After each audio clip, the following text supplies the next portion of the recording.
What's up, guys? This is John here. I have a very special story for you today. The entire video is just one story, and it's the ultimate betrayal. I read daily videos of some of the most dramatic-filled stories that you will come across on the web. I hope everyone's having an amazing day. Besides the story, I have a surprise for you guys today, so let's hop into story number 1. I'm a 45-year-old female, and my husband, who's 50, passed away a few months ago due to a heart attack.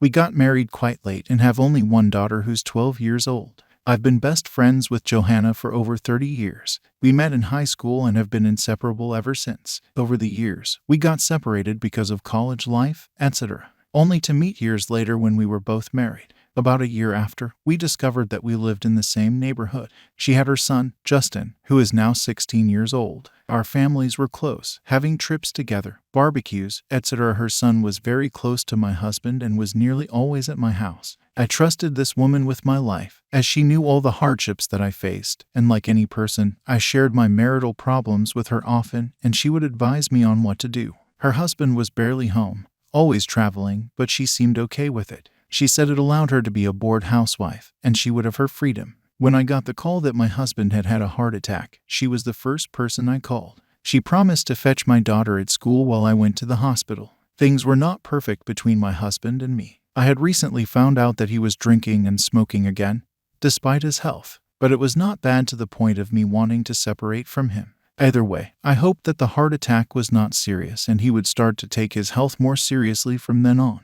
Unfortunately, when I got there, I was informed that he passed away upon arrival. I did not take the news very well, but I knew that I had to be strong for our daughter. I called his family, who I do not get along with that well, but we did tolerate each other. I informed them of his passing. Then I had to do the most difficult thing, which was to tell my daughter that her father is no more. However, when I went to fetch Fiona, I found out that Johanna had already told her, despite me sending a message to her, letting her know that she should not tell anything before I got there. She apologized and said when she saw the message, it was too late. I brushed it off and took my daughter home. Johanna usually supported me through everything, but this time, she barely came to my house. I found that strange, but I excused her. Maybe she had other things going on in her life. However, it seemed that my husband's family was up to something. A few days after they arrived, they were usually whispering in corners and looking at me. I knew they did not like me, but that was taking it a bit too far. It was only after my husband had been buried that the cat was out of the bag, the biggest possible betrayal in the universe that changed my life forever. I was called for a family meeting, and there I found Johanna, which was strange because she was not part of my family.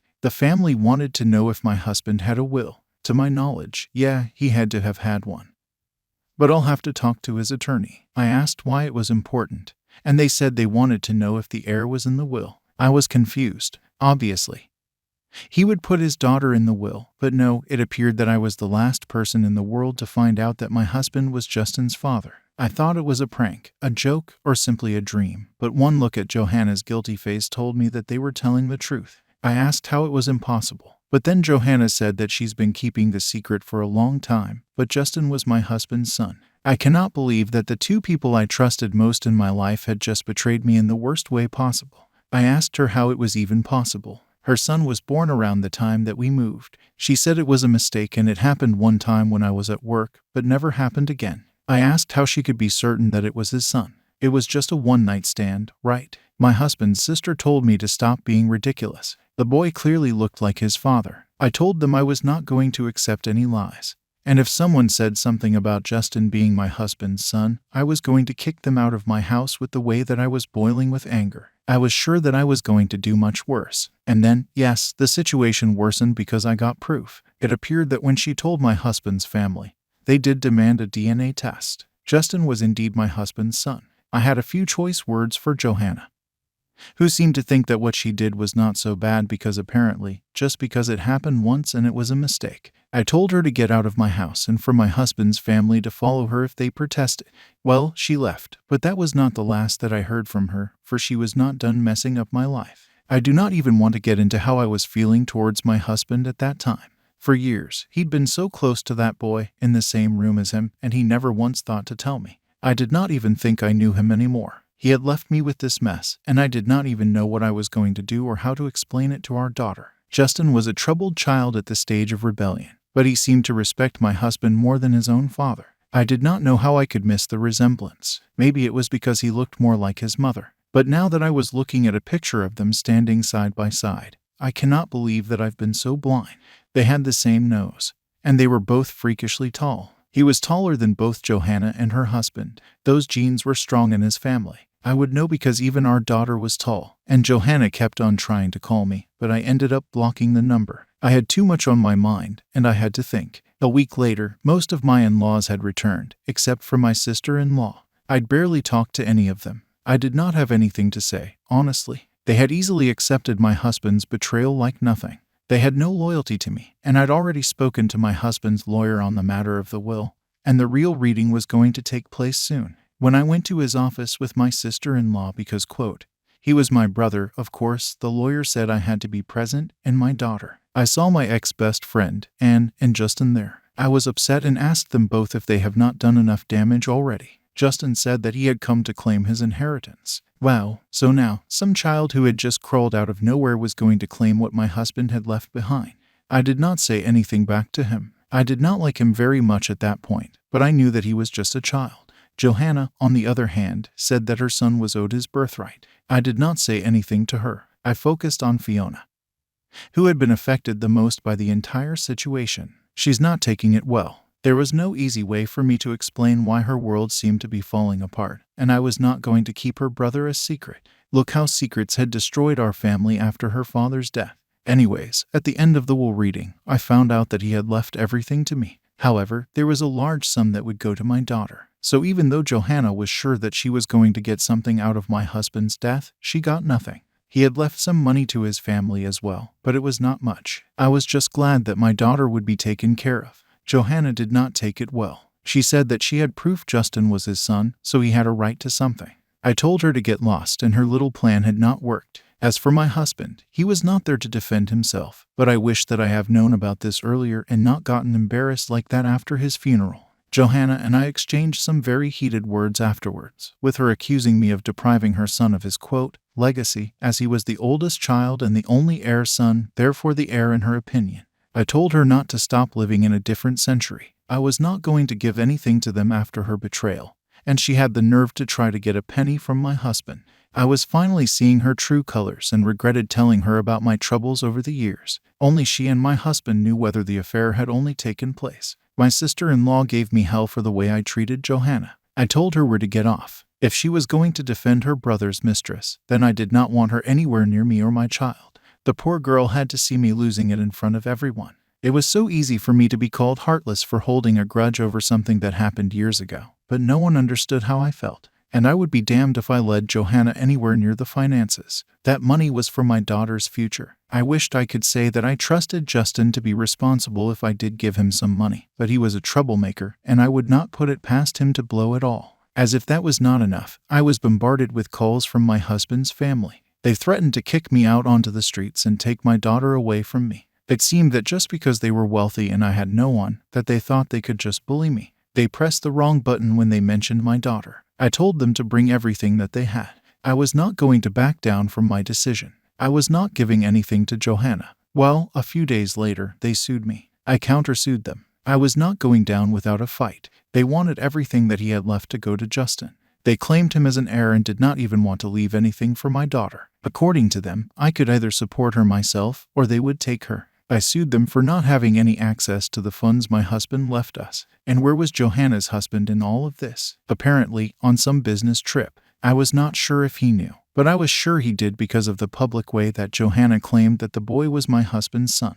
If she won, then she had a huge chance of getting everything, and that would most likely set her up for success. So, in a case that lasted for quite a while, it was them versus me. They argued that the will was written before he found out that Justin was his son. Not only that, but he had also never paid maintenance for the boy, so they deserved something. My defense team was very strong, though, and a lot of stuff about her was revealed. Most importantly, her failure to reveal Justin's identity until after my husband's death.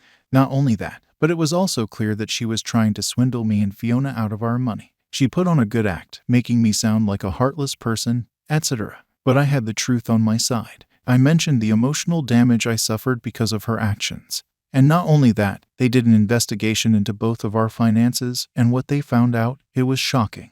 She owed several banks money, which was probably why she was trying to use this opportunity to get some money out of me. When asked about her husband, she said something about him not being able to support them.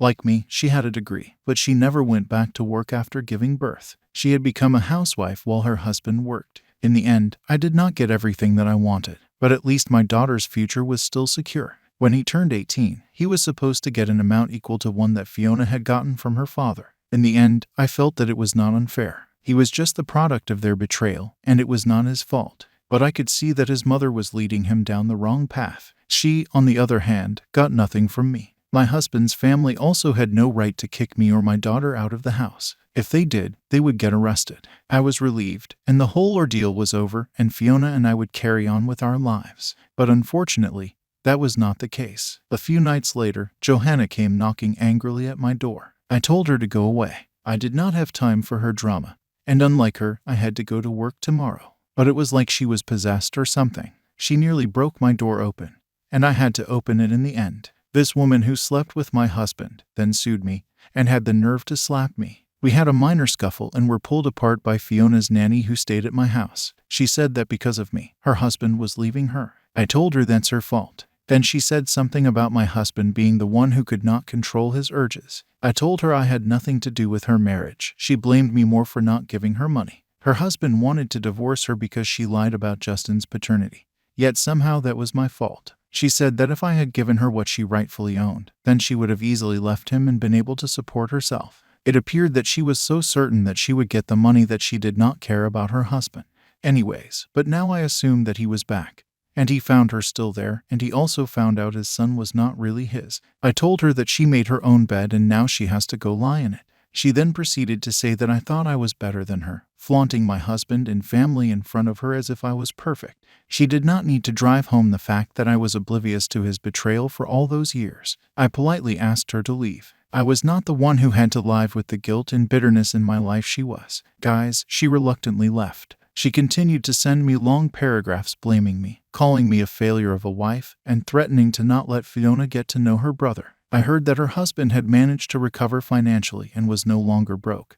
But it seemed that she did not know that yet, so she tried to get another meal ticket before things went south for her. So now she had lost her husband, and there was no way she was going to get access to Justin's money. It would only be paid out after he turned 18.